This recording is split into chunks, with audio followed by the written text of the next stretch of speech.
Hi, Dailah, and welcome to the Natural Birth Podcast. How are you today? I'm doing wonderful. Thank you. How are you? I am great. I'm really Mm. excited to hear about your birth Me too. stories today. You did birth your babies in the US and you're from the US, but um, Hmm. you're currently living in Africa, which Yes. is great. I love that. I do think you're the first woman that I speak to on this podcast. Um, In from Africa. In Africa, Wow. yeah, not Yes. from, but in, yes.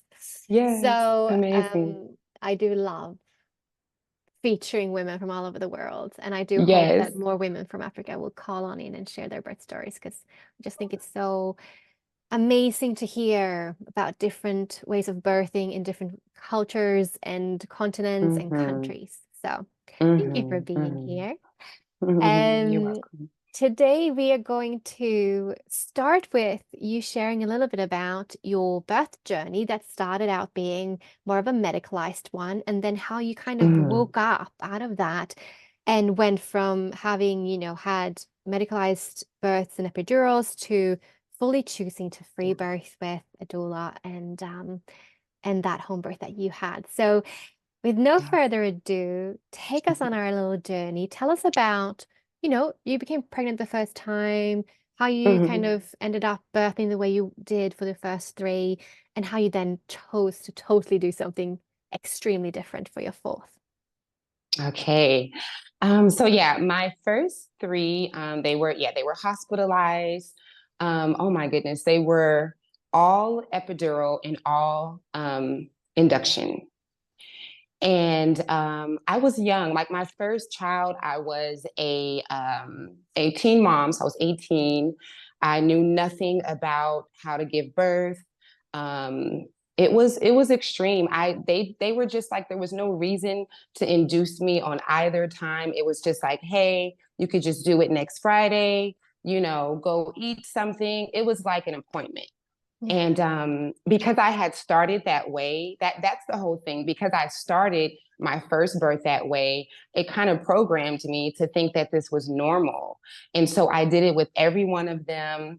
My last one, after you have, children, you kind of get a little like, okay, I don't really need. So my last one, I ended up moving from Oklahoma in the States to LA at the end of my pregnancy. And so I didn't really feel like I needed a doctor to do that process. I figured, I've been doing this so long, I could do it on my own. And I went in to the hospital, and I was only dilated to maybe 2 centimeters. And so they were like, you can just stay. It's traffic. You can just stay, and we'll induce you. So technically, the last one maybe it wasn't going to be induced, but because I went in early and I had already had the history, I thought it was normal. So yeah, I ended up Well, getting them all done that way.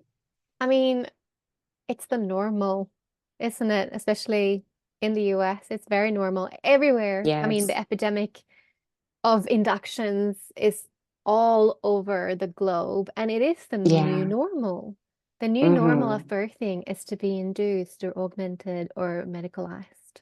So I Yeah. guess you had very normal births. And Yeah. in our society, before you kind of Mhm. wake up to it, of course, and being young and not questioning it in the beginning, it becomes your normal. So what Yeah. happened though between the third Hmm. and the fourth? This is the story Hmm. I'm really curious about. What Yeah. happened? So two things happened. I realized with my third, by the time I got to the end of that birth, I realized that I didn't really feel like I had given birth to my children. There was a disconnection during those processes. I don't even know what made me realize it, but I was just like, I don't feel like I actually gave birth to them because I was numb, the whole time. So I felt like there was a disconnection. And then with my last son, I ended up feeling the ring of fire. So even though I didn't feel the birth, I felt that pain from that, the crowning part. And in that moment, I remember saying, I'm never doing this like this again. Like I just can't do, I don't know how, like it wouldn't be another, maybe 4 or 5 years later that I would get pregnant again. But I was just like, if I have to do this again, it's just not going to be done this way. So that was one thing. It was, me seeing how disconnected it was, and then the pain. The other thing was I was in my mid 20s by the time, or late 20s, and my back was locking up from all the epidurals. So I would literally be walking and I would just have to stop in my place. Like, like here I am, 26, 27. I'm just like, this isn't normal. This has to be because of the epidural. And that led me down my journey to yoga, which healed my back issues. But yeah, I was like, I've really done a number on myself from just being, misguided and miseducated.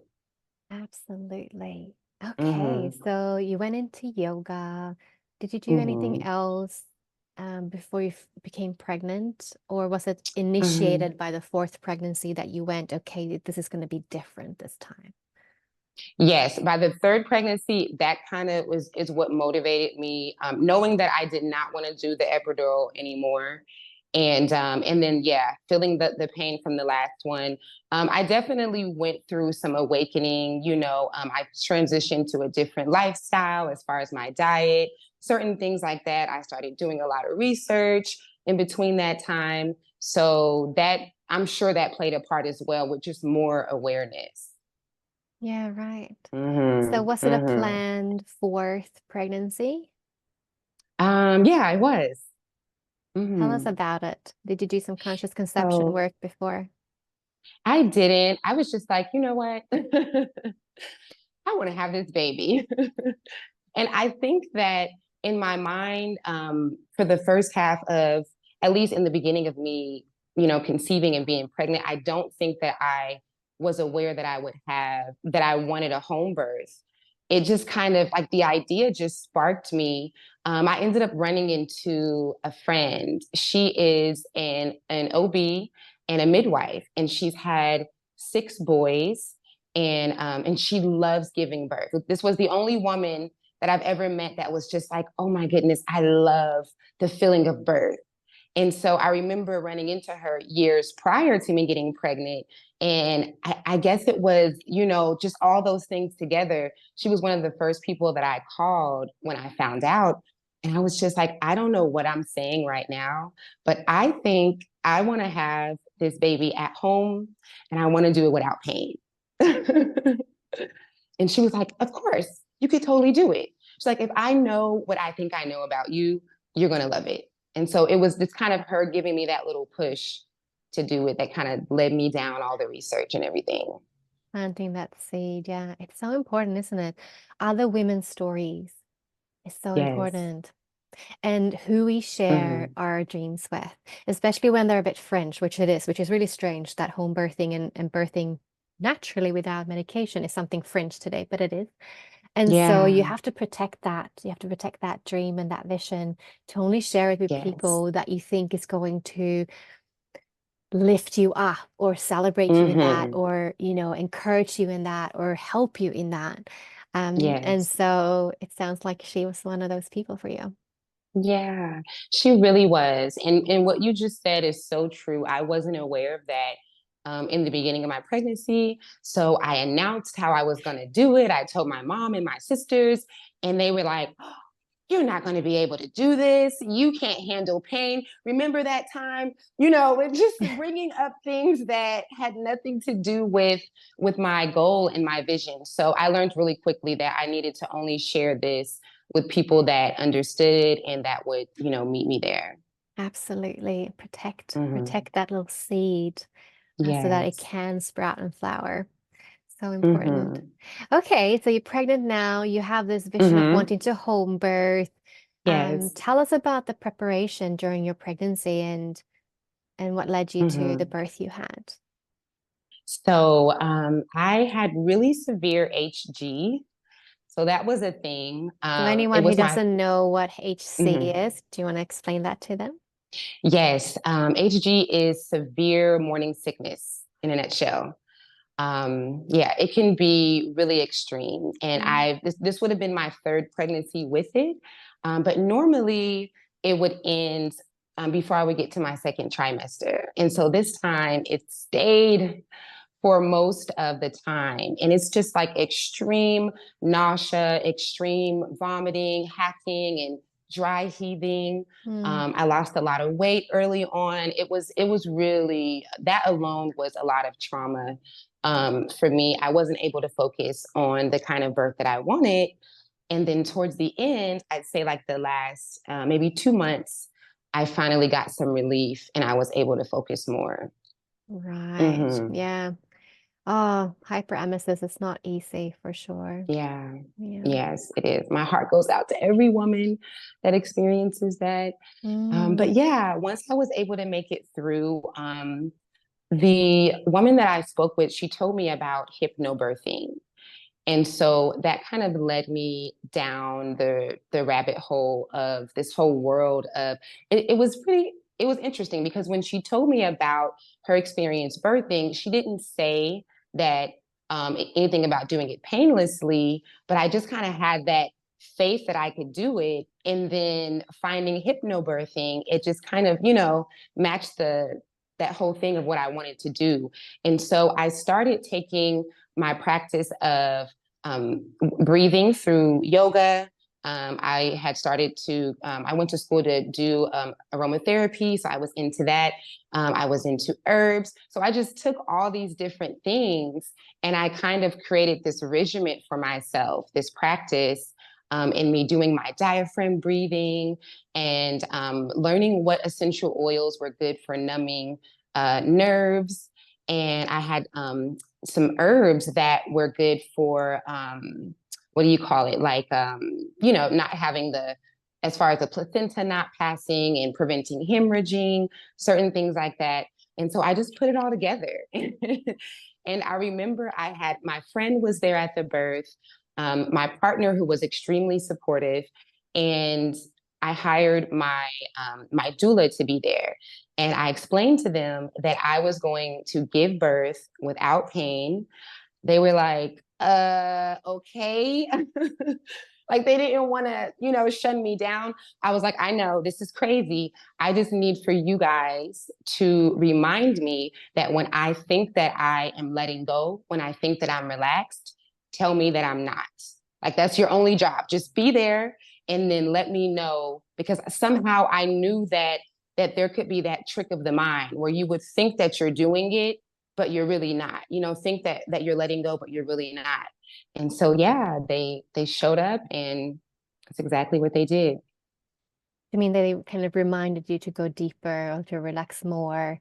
Yeah, I get you. Yes. All right. Yes, exactly. Yeah, Beautiful. they really were the support that I needed. Yeah. So Hmm. let's dive on into your birth story now. Do you want to take Okay. us into, did you have early signs of labor approaching, or did Hmm. it just start with a bang, or how did it start for you? Yeah, so it actually started with my water breaking, which fourth child never experienced this because, the doctors were always broken my water. So I was actually in the middle of recording a YouTube video for my channel to show like how to prepare for birth. So I'm like bouncing on the birthing ball and I'm like, hey, and then I'm like, wait a minute, like, am I peeing? I'm like, I don't know what's happening. I think that my water might be breaking. So I let my partner know. We ended up contacting the doula. After that, it just kind of went from there really quickly. Within about 40 minutes, I had vomited. My doula explained to us that that was a sign of birth coming on. It's so funny how birth could be because I had these plans. Sade is one of my favorite artists, and so her music is really calming and soothing. And so I'm like, okay, when the birth starts, I'm going to have my headphones on and I'm going to be listening to Sade. And so my partner put the headphones on, and I'm like, get these headphones out, just totally not really catching the groove because those contractions were coming so strong and so fast. And so within about an hour and a half, everyone had showed up. Um, well, okay, my doula had showed up first.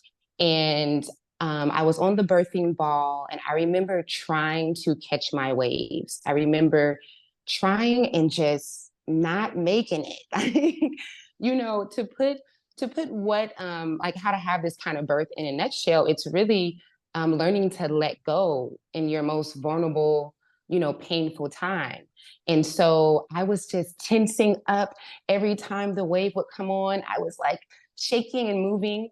And I'll never forget my friend walking in. She had the essential oils for me to do the deep breaths with. And she said, Dailah, you think that you're relaxing, but you're not really relaxing. And I was like, I'm trying, I am. Like, what else is there to do? I'm so relaxed.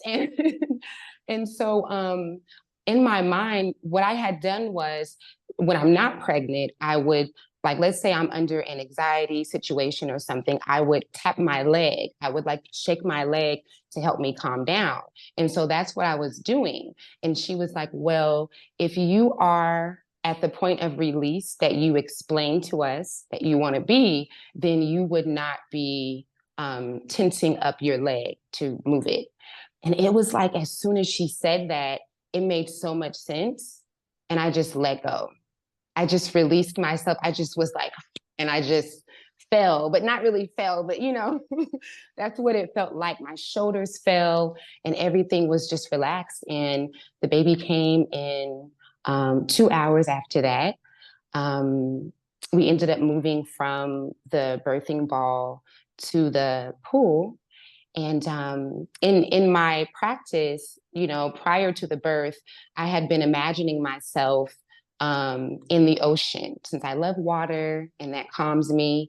And so that's kind of what I was doing to help myself sustain um, these surges that had turned into light pressure. So maybe for an hour, I was moving the water. I would chant. So I had found that there was a chant, Lam, and that it vibrated the root chakra or your pelvic area. And so when when I really started to catch them, I started to do the chant. If they would get intense, I would, detensify them. And after about an hour of doing that, I started to have this almost outer body experience. I was there in the pool, laboring, but I was also in the other room with the people that were in there. That was the cameraman, and my birth team had went out into the living room. I was also in my children's room, and it was like I could hear everything and everyone, but I was there still. I don't even know if that makes sense. Yeah, it sounds like you know, altered your state of consciousness. That is something that truly can happen in Mm-hmm. labor and birth, especially, well, I think the prerequisite is to actually meet the intensity. Like you kind of said, it sounds like when labor came on for you, it's pretty bang on with breaking of waters and surges starting pretty quickly. So it sounds like Mm-hmm. probably, especially being a fourth-time mom, you've opened your channel many times. Usually, that means shorter labors. And so your waters broke, which means that that head of that baby just applied onto your cervix probably instantaneously, putting pressure, and the feedback loop happened, and the Mm-hmm. oxytocin built, the beta endorphins built, all that chemistry, the beautiful magical birth chemistry happened.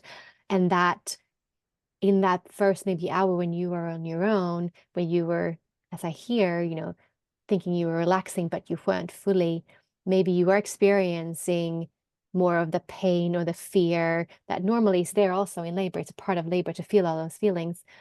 And then you clicked on to, okay, I am not fully relaxing. I'm not meeting this. I'm not allowing this. I'm resisting it. Yes. And when you did, and this is key, like when you trust the intensity, you trust the journey, you lean into the pain, if you want to say that quotation Mm-hmm. marks, or the intensity, the power coming through you, then Mm-hmm. these hormones can work optimally, and they can catapult you into this altered state of consciousness, this really spiritual experience of being here now, but also being in other dimensions, or in the whole, as you say, whole house, like really Yes. ultra sensitive, feeling into everyone around you. And it sounds like that is exactly where you were. So when you're in this Yeah. pool right now and you're in this altered state of consciousness, It sounds like it's only been around 3 hours or something. Is that Yeah, correct? maybe two. Yeah, it's 2.5, maybe almost 3. All right, so talk us through the Hmm. rest.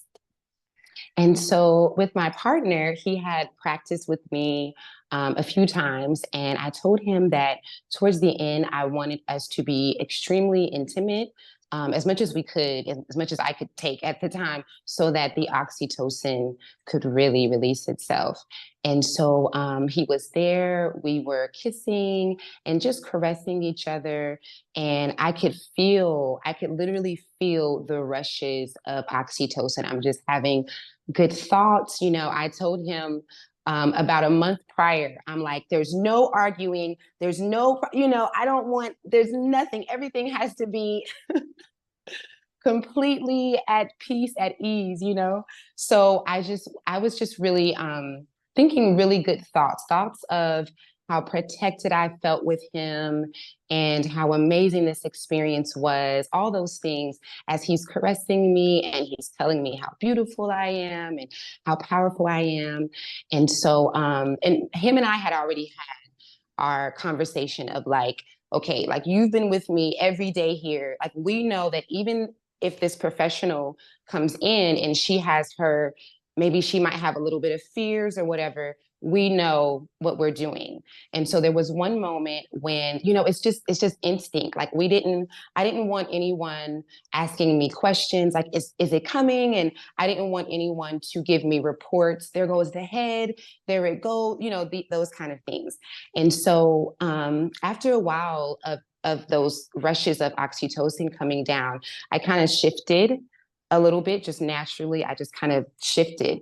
And when I did that, my doula ran over and she was like, do you feel the baby? Do you coming down? And my partner was like, no, no, like we don't, we're not asking any questions. We're just letting her do. And so and so yeah, it might have been, I mean, time kind of stops at that point, but it was just a few moments later and he crowned for a second and just came right out. We kind of held him in the water and then pulled him up. It was amazing. And with that, did you feel the ring of fire that you felt with your third baby? No, not at all. And it was really funny because my friend that was there supporting me, she was like, I support you and you wanting to have this kind of birth, but you're not going to be able to escape the ring of fire. She's like, this is impossible.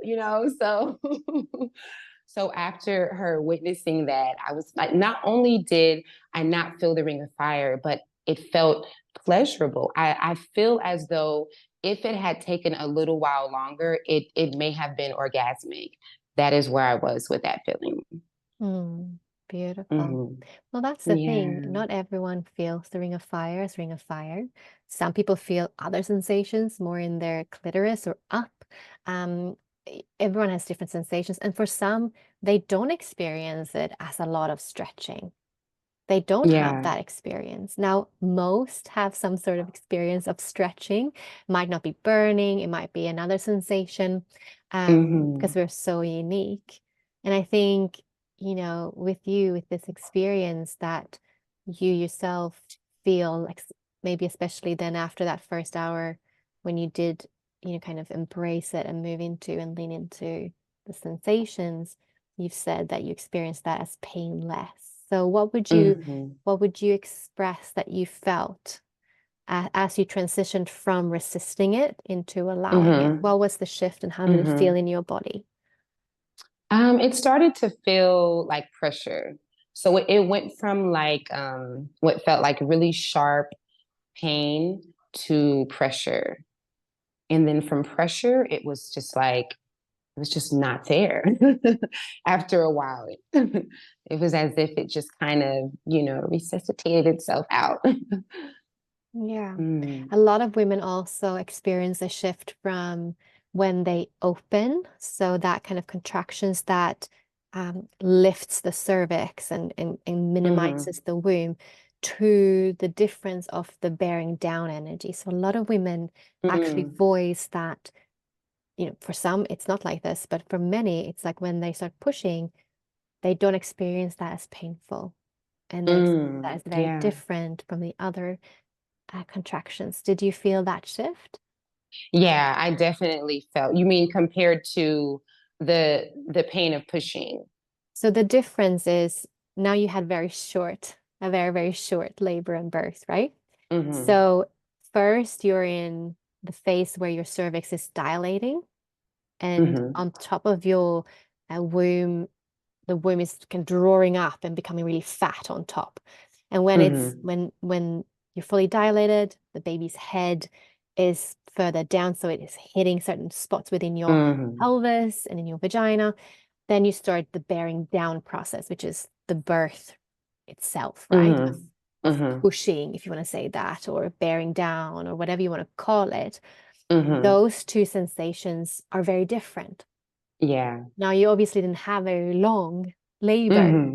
It Mm-hmm. sounds like to me, it's almost like you had maybe that 1 or 2 hours of that, and then you had maybe, I don't know, half an hour, whatever it was, um, of pushing or having more of a bearing down energy.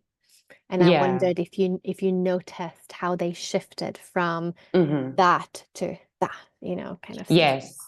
Yes, exactly. That was a perfect example. Even you doing that to that, it's a difference. I definitely started to, I would feel it around my belly. It was like a ring almost around my belly. And then that ring became lower and lower until it wasn't like that's kind of when it turned into pressure.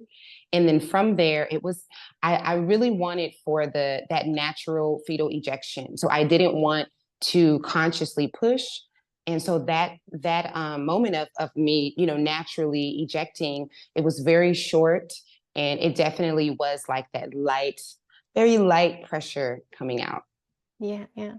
Mm-hmm. And this is the thing, when you optimize the hormones and the physiology of birth, then it all happens through you. You don't have to push like with your Yes. tummy muscles, right? It's your womb that is doing it. Mm-hmm. And it's Mm-hmm. really the key that is, it's so hard. It is so, so, so hard. But the key is relaxation and deep trust and letting go into that real intensity. Because when Yes. we do that, when we allow the hormones, then not only is the oxytocin building, but also the beta endorphins, which is the Mm-hmm. natural pain relieving hormone in your own body. And that is Yes. increasing as much as the oxytocin. It's building, building, building. The more power of the oxytocin, the more intensity of the contractions, that if you tense Mm-hmm. against them and if you fear them, that bloody hurts. But if you Mm-hmm. can find that, which is why it's so powerful to work on your mind and your mindset and Mm-hmm. Mm-hmm. doing meditation, doing mindfulness, doing all the spiritual practices, doing all the trusting in in something Mm-hmm. greater than yourself in a sense. I mean, this power is you. It can never be bigger than you because it's going to come through you. But this is the key. And it can be so hard to click onto this and understand this. Yeah. Sounds like you really found that you knew about it, Mm-hmm. and with the help of that friend of yours, just kind of Mm-hmm. tapping you into it, you could access it. And it sounds like that Yes. really did serve you in your birth. Yes, no, you're absolutely right. Doing the work made a world of a difference. I wanted to take things that would prevent me or that would help further prevent me from a lot of the issues that we have whenever we plan a home birth, and as far as hemorrhaging goes or the placenta not passing, even helping the cervix open. I know that things like black cohosh is kind of a thing that people stay away from. But I did have a herbal concoction that was like the right dosage and, those kind of things. And it wasn't to induce labor at all. It was just to strengthen my uterus and to stop myself, from possible hemorrhaging, which I had done every time. Hemorrhaging is just as normal as induction. We just don't know that it's hemorrhaging until it's severe. But with my other births, after birth, I would push my stomach a little bit and just lots of blood would just come flowing down. And that's not normal. So I definitely did all the works as far as what you mentioned, like mentally, spiritually grounding myself. I let go of a lot of things, anyone that I needed to forgive. those kind of things. Because I just didn't want that to be a factor, in my birth time or the progress of the birth. Yeah, yeah. Hmm. I love women who come and work with me who really want to do the deep dive and the work, who Yes. realize that actually looking at your rite of passages, your own birth imprint, what you just mentioned about, do I need to forgive someone that is going, will Yes. that come up into, we birth the way we live. Yes. And so if you are a person that maybe it's just, there's a lot of people that are spiritually bypassing that just want to be love and light and never look Hmm. at anything else, in life, Yes. or, that don't want to look at their fears around birth or motherhood or, fill in the blank. Hmm. All of that will affect labor and birth. It really will, because we It are does. multi-dimensional beings. We're not just the physical body that's going to birth, actually our Hmm. mind, and also the subconscious where and unconscious Hmm. where we might not even know what's in there if we don't look at it, might just come out like a little beast in that birth space and need to then be faced then. And Hmm. so I Hmm. love that you recognized that and did your work beforehand. Now, obviously, also again, this is your fourth birth. It is different from having maybe your first birth. You have Yeah. opened the channel, your whole system has birthed before. So that also influences the birth you could have for this fourth. But what you mentioned is key for anyone birthing, whether it's their fourth or the fifth or the 10th baby, right? Yeah. And I also Hmm. want to just mention what you said about hemorrhaging, that I mean, it is quite common in the medicalized hospital setting because of the intervention done there. But Hmm. hemorrhaging can also absolutely happen at home if you have a natural birth for many different reasons. Yeah. And but it's definitely not as common. And I think that's really important for people to Yes. know, because a lot Yeah. of people who might or might not be afraid of home birth, bleeding is one of the things that you might be afraid of. And Yeah. as you uphold the physiology of birth, you rarely bleed too much that you cannot handle, because you've Absolutely. upheld the safety of the hormonal, you know, cascade. That oxytocin that helped you birth your baby is also what will Yeah. prevent bleeding or bleeding too much. Hmm. Now, bleeding at Hmm. birth, it can be a normal thing. And for some women, they can handle more than others. Some get really affected by just a little, deciliter, and some, can hold 500-600 mils, right? Or more Yeah. without even blinking, not being affected. Yeah. So we're also Hmm. different as well, constitutionally, who we are and all of that. So Hmm. you're in the birth pool. You just birthed your baby after just a few Hmm. bearing down sensations, shot out in the pool. Did you catch your baby? Yes, my partner and I did. Oh, Hmm. beautiful. And then did Hmm. you just linger in the pool, or how did you carry on the Yeah. next hours after birth? Yeah, we stayed in the pool for maybe about 20 minutes. I fed right away. He was hungry right away.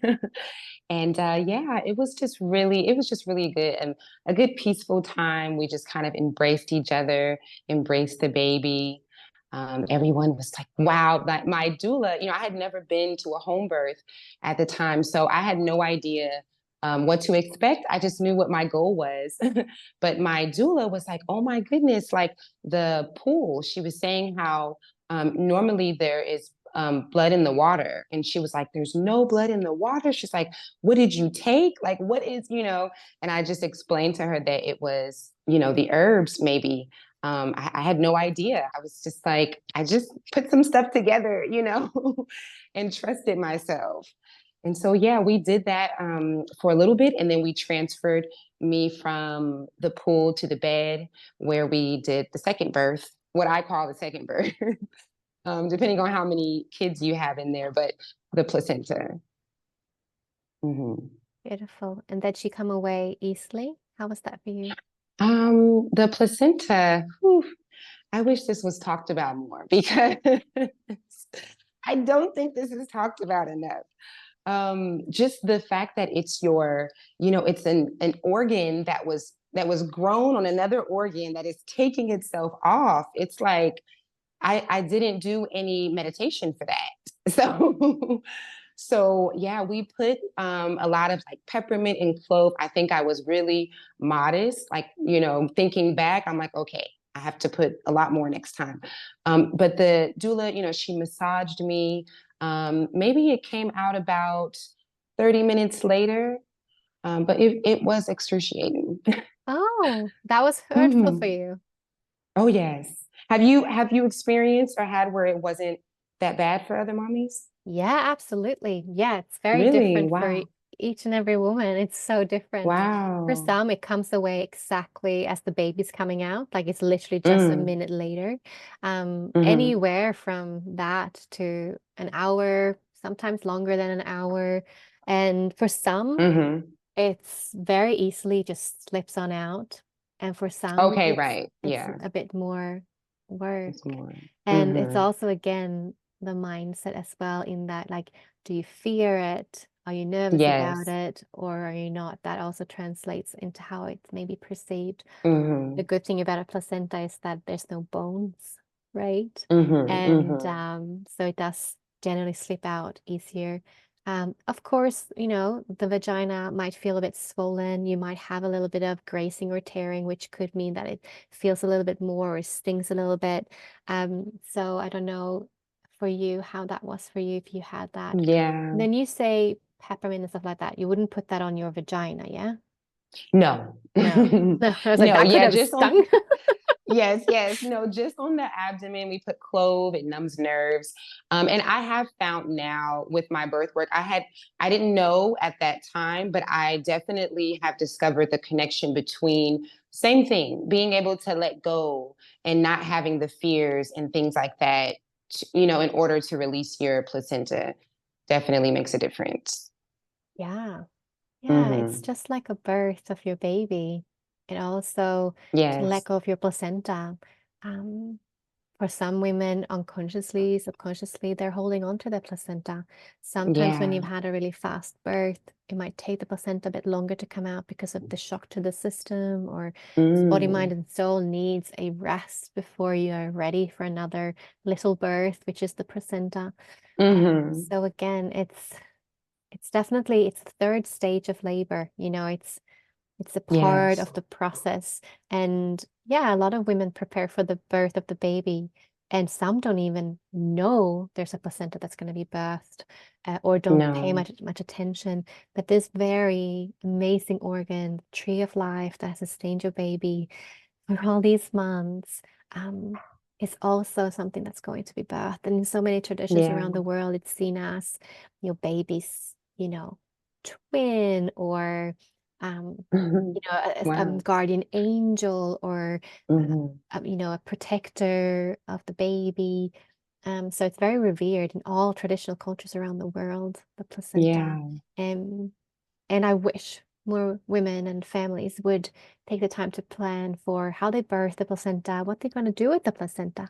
So for you, when your Yes. placenta was birthed, how did you handle the placenta? What happened after that? Hmm. So my friend is married to a Haitian man, and her mother-in-law did a Haitian a tincture. So I just decided to do that, and that's what she ended up cleaning it for me, and we put it in alcohol for it to dissolve over a few weeks or months, and we did that. Beautiful. So like a homeopathic Hmm. remedy, tincture kind of thing. Hmm. Mm. She And described that her mother, I believe it was her mother, had really bad menopause at one point, and she gave her mother the placenta, and she no longer was dealing with her symptoms. I was like, mm, oh, I should have that maybe for my mother. I don't know. right. So did you Mhm, keep mhm. it for some time later, or have you been using it somehow?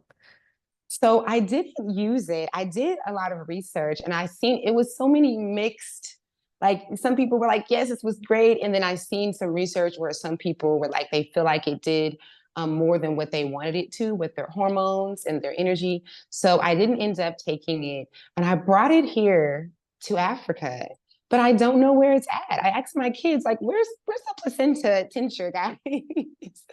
So we have no idea where it's at. But I had it in a nice bottle with the cork thing. I have no idea. Okay. Well, maybe it'll show up Mhm. one day.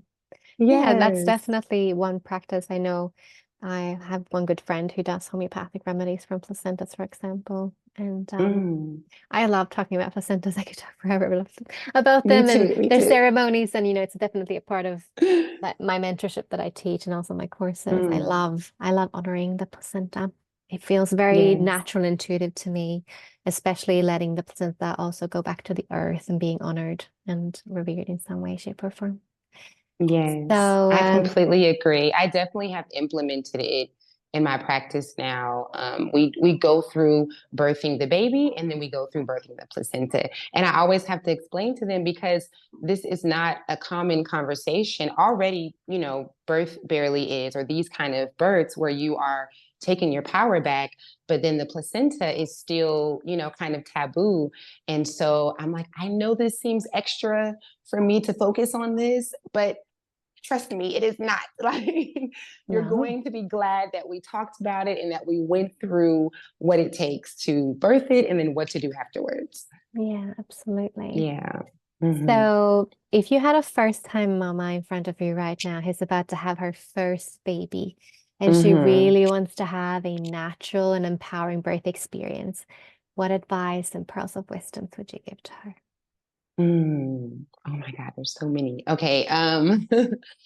I would tell her, I would let her know that when you are pregnant, you are a powerhouse. Like there's no one, even though it might seem like it, but really, if you think about it, there's no one that can make you do something with your body. Like whatever you don't want to do, whatever you do want to do, it doesn't matter if it's your birth team, if it's your partner, you have the power. Like you're the mama, you're the vessel, like the ceremony is yours. It's your rites of passage. So I would just encourage first time moms to know what a powerhouse they are.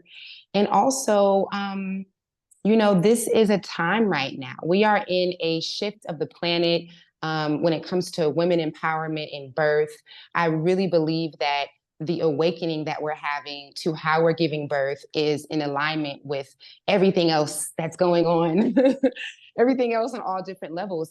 And so you as a first time mother, if you're watching this, knowing that you're a powerhouse and that you can do this and that you are going to be a part of this shift, it's like there's so many different levels, like callings on you right now to take your power and to start your journey as a mother in doing these kind of births or whatever type of birth that you desire.